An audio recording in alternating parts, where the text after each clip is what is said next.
Mesdames, Messieurs, bonsoir, bienvenue dans ce journal. Session ordinaire de l'Alliance pour le biodigesteur en Afrique de l'Ouest et du Centre. Le conseil d'administration a tenu à Cotonou sa 3e session. Le compte-rendu de cette rencontre dans ce journal. Les experts de l'Alliance pour le biodigesteur en Afrique de l'Ouest et du Centre ont fait le tour de quelques sites où le biodigesteur est en expérimentation au Bénin. Les précisions à suivre. Sensibiliser les populations pour le respect scrupuleux des mesures préventives contre le paludisme, c'est le défi à relever d'ici 2030. On s'intéresse dans cette édition aux mesures de prévention contre le paludisme.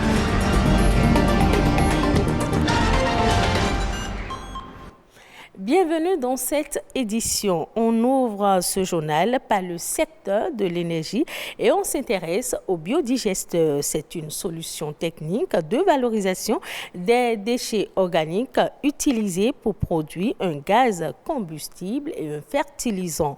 Les experts de l'Alliance pour le biodigesteur en Afrique de l'Ouest et du Centre séjournent au Bénin depuis lundi dernier. Le conseil d'administration a tenu mercredi à Cotonou sa 3e session ordinaire. Patrick Imanvo et Lénaïk Agbazao nous font le point de cette séance. 8 pays réunis au sein d'un même creuset ont en partage une vision commune, celle de promouvoir la technologie du biodigesteur, une technologie aux multiples avantages. Le conseil d'administration de l'Alliance pour le biodigesteur en Afrique de l'Ouest et du Centre tient ici sa 3e session ordinaire. Cette 3e session du conseil sera l'occasion d'évaluer le respect des engagements pris par chacun des États pour l'atteinte de nos objectifs, mais évaluer sur une année les actions d'une organisation porteuse de grandes ambitions et qui, à ses débuts, pourrait à certains égards relever de l'impatience ou aboutir à l'autosatisfaction ou encore amener à cultiver le doute. Mais ne nous y trompons pas, il le faut. Il faut évaluer pour mieux planifier. Les présentes assises sont donc dédiées au bilan des activités de 2022 et à la définition de nouvelles orientations pour 2023.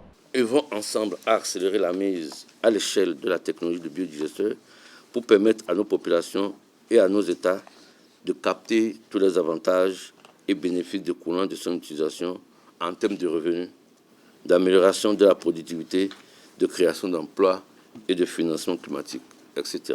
Le Bénin assure la vice-présidence du conseil d'administration de l'Alliance et la présidence du conseil des ministres. C'est une grande responsabilité et un défi pour notre pays. Les résultats montrent que la responsabilité a été convenablement assumée et les défis efficacement relevés. Sont membres de l'Alliance pour le biodigesteur en Afrique de l'Ouest et du Centre le Burkina Faso, la Côte d'Ivoire, la Guinée, le Mali, le Niger, le Sénégal, le Togo et le Bénin.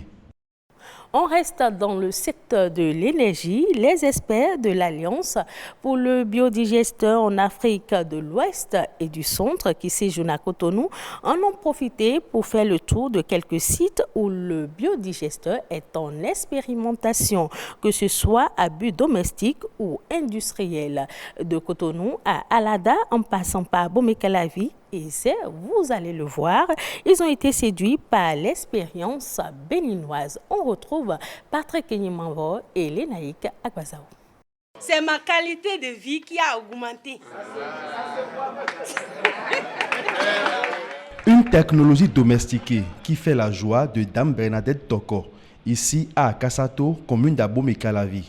Elle a réussi à se faire installer un biodigesteur de 4 mètres cubes à domicile et en savoure les merveilles. Son témoignage a eu un écho retentissant. Elle reçoit aujourd'hui la visite d'une délégation de l'Alliance pour le biodigesteur en Afrique de l'Ouest et du Centre. Le gaz que vous obtenez dépend des déchets que vous mettez. Quand vous chargez beaucoup de déchets, vous avez beaucoup de gaz. Il n'y a pas de risque. Le biogaz, c'est naturel. Et là, quand ça s'évapore, c'est vraiment avec sécurité. Puisque quand ça sort, ça rentre en même temps dans l'air. Il n'y a pas de risque. Depuis que j'ai le biogaz, même les enfants utilisent. Je n'ai pas peur. Une installation rendue possible grâce à l'accompagnement technique de la société Biogaz qui reçoit à son tour dans ses locaux les experts de la BAOC. Un biodigesteur, c'est un ouvrage qui ressemble un peu à notre tube digestif. Ça a une bouche qu'on appelle bac de chargement. C'est là qu'on met nos déchets. Les déchets sont mélangés avec de l'eau et sont envoyés dans un tuyau comme un peu la trachée à terre pour entrer maintenant dans un digesteur où ça se décompose, l'équivalent de l'estomac chez l'être humain. Alors, c'est une fois que ce déchet est décomposé que le gaz se met à part de l'engrais organique. Le gaz, on peut le réutiliser pour préparer, pour produire de l'énergie électrique, pour faire tout ce qu'on peut faire sous forme d'énergie. Mais l'engrais, c'est un peu comme si nous-mêmes nous déféquons. Mais chez lui, c'est plus sain. Dans la commune de Zé, le groupement de femmes Aïmanzé, spécialisé dans la transformation du manioc, en fait une utilisation à but communautaire. On n'utilise plus des bois comme avant. Les fumées qui nous dérangeaient et ça nous rendait malades là. Bon, on ne voit plus ça là. Venue s'imprégner de l'expérience béninoise en la matière, la délégation de la BAOC s'est aussi rendue à Alada pour visiter les installations des sociétés Biophyto et du projet de gestion des déchets solides ménagers. Je pense que le Bénin aujourd'hui est vraiment dans un élan qui va l'amener loin. Et toutes ces initiatives que nous avons vues, avec des conditions ou des mesures incitatives qui sont en train d'être mises en place par le gouvernement, je pense que c'est tous ces ingrédients qui permettent de dire que le Bénin est sur la bonne voie. Tout en facilitant l'accès à une énergie propre, le biogaz, le biodigesteur permet aussi d'améliorer les productions animales et végétales. Cette technologie se présente comme une alternative peu onéreuse. Une note santé dans ce journal avec le paludisme qui reste au Bénin la première cause de décès chez les enfants d'ici 2030. Le défi est de réussir la sensibilisation des populations pour le respect scrupuleux des mesures préventives. Dans le reportage à suivre, une de nos équipes rappelle les symptômes de cette maladie transmise par la piqûre de moustiques et les comportements sains à adopter pour éviter d'en souffrir. Génial, Moussi Agboka, Petroni Lokoso. Le paludisme, une maladie infectieuse parasitaire. Il est transmis à l'être humain par la piqûre de l'anophèle. Alors le paludisme se manifeste de différentes manières, notamment avec la fièvre. La fièvre est le premier symptôme du paludisme. Nous avons les courbatures, nous avons les céphalées, donc les maux de tête et tout ça. Et là, nous parlons du paludisme simple. Encore connu sous le nom de malaria, le paludisme peut être évité grâce à des gestes sains quotidiens. Donc la première chose qu'il faut faire, il faut rester dans un environnement protégé. Alors, quand je dis environnement protégé, c'est qu'il faut rester à l'intérieur de la maison, de la chambre. Il ne faut pas rester dehors. À partir de 18h, il faut être à l'intérieur. Il faut forcément avoir, je dirais, des protections, donc des grillages, lorsque nous sommes en zone urbaine, et forcément dormir sous moustiquaire. Le plus important, ça j'insiste beaucoup sur ça. Dormir sous la moustiquaire imprégnée. Il faut que l'environnement soit propre. Si l'environnement est propre, cela veut dire qu'il n'y aura pas des poches d'eau. Vous allez voir que lorsqu'il pleut, il y a des poches d'eau qui restent dans les maisons. Vous allez voir aussi que lorsque nous cuisinons, parfois aussi, nous laissons de l'eau, traîner un peu partout dans la maison, soit dans un seau ou dans un bol et tout ça. Alors, c'est les endroits que les moustiques aiment pour aller pondre leurs œufs. Alors, donc, nous devons empêcher la prolifération des gîtes larvaires, la prolifération des endroits où le moustique pourrait pondre. En l'absence de traitement, la malaria peut évoluer vers une affection grave, voire mortelle. Suivons à présent La Nation en bref, une compilation de l'actualité ces dernières 48 heures au Bénin, présentée par Arnaud Kodjo Adadja.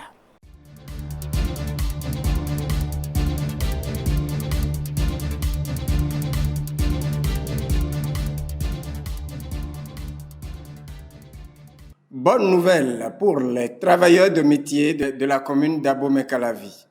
Il est annoncé du renfort sur le chantier des logements sociaux de Rouedo. Électriciens, carreleurs, charpentiers, plombiers et autres ouvriers vont être bientôt recrutés pour le renforcement du personnel existant dans le cadre de la construction des logements sociaux. Il s'agira pour ceux-ci de signer un contrat direct avec la société en charge des travaux.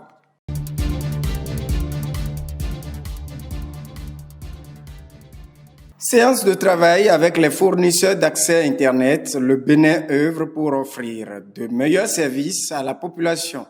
À ce jour, sur les 17 fournisseurs d'accès à Internet autorisés, il n'y a que 3 qui sont encore opérationnels.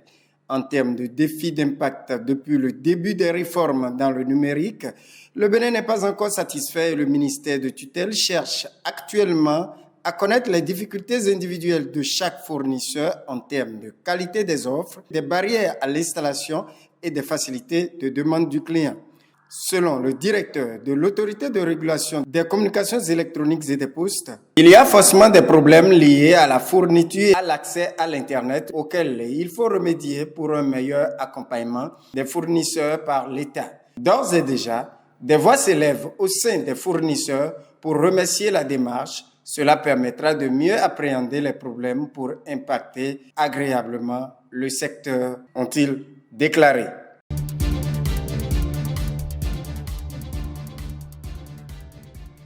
Une quarantaine d'hommes des médias ont été formés à la protection des données concernant chaque individu appelé données personnelles. L'objectif est d'outiller journalistes, cadreurs et autres acteurs des médias afin de les rendre capables d'une maîtrise pointue des enjeux et des techniques de protection des données personnelles. Aujourd'hui, les textes de loi préviennent que le non-respect de la vie privée de chaque individu dans la société peut parfois conduire au suicide. Ces professionnels des médias formés deviennent désormais des relais pour protéger et pour faire connaître l'information à chacun et à tous.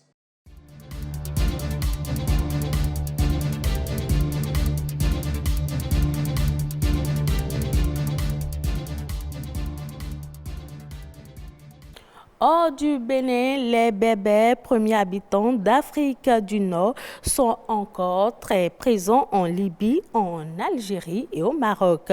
C'est moins le cas en Tunisie où cette communauté représente moins de 0,5% de la population. Il reste tout de même quelques familles qui vivent encore dans les montagnes et pratiquent la langue Amazie pour préserver un patrimoine et un héritage souvent délaissés par l'histoire nationale. Le reportage de France 24. Dans les hauteurs de Ras El Oued, au sud tunisien, cette maison blanchie à la chaux est une habitation troglodyte construite par une famille amazighe dans les années 40. Leurs descendants, ce couple de retraités, y habitent encore. Cette clé est très vieille. Elle date des années 40. L'architecture de la maison, taillée directement dans la montagne, permet une climatisation naturelle. Quand il fait froid dehors, il fait chaud ici. Et quand il fait chaud dehors, il fait frais ici. Son épouse travaille la laine pour créer des burnous, sorte de capes chaudes. J'ai appris à faire ça dès mon plus jeune âge. On préfère ces habits-là plutôt que d'acheter des manteaux dans le commerce. Au moins, c'est 100% en laine, ça tient chaud. C'est une tradition amazigh. Ce patrimoine millénaire amazigh est menacé de disparition puisque leurs enfants ont quitté depuis longtemps ce mode de vie traditionnel, faute de travail ou d'infrastructures à proximité. Beaucoup de familles ont migré vers les villes, comme à Tataouine, où nous rencontrons Khadija, qui préserve l'artisanat du margoum, un tapis au motif berbère, rituellement confectionné pour les trousseaux de mariage. Les motifs sur les tapis viennent des tatouages que portaient nos grands-mères. Il y a l'œil qui nous protège de la tentation, le poisson et ce motif qui représente la chasteté. Khadija vend ses tapis dans des foires. Elle passe ce savoir-faire aux femmes de la famille, tout comme les habits traditionnels de mariage, les bijoux et la langue amazigh qu'elle parle. Cette transmission est nécessaire pour conserver un patrimoine délaissé. En Algérie ou au Maroc, la communauté berbère est plus importante. Donc il y a une forme de reconnaissance de l'État qui valorise cette identité. Ils enseignent même l'amazigh dans certaines écoles. Nous, c'est l'inverse. Il n'y a pas vraiment d'effort car nous sommes en minorité. Ces dernières années, le travail associatif et les réseaux sociaux ont permis de montrer aux Tunisiens cet héritage. Myriam mise sur cette visibilité pour faire revivre la maison troglodyte de ses parents. Elle prévoit de la restaurer en un gîte rural touristique. Ainsi prend fin ce journal. Merci de l'avoir suivi. Retrouvez cette édition sur le site de l'ORTB, www.ortb.bj. Passez un agréable week-end en compagnie de nos programmes.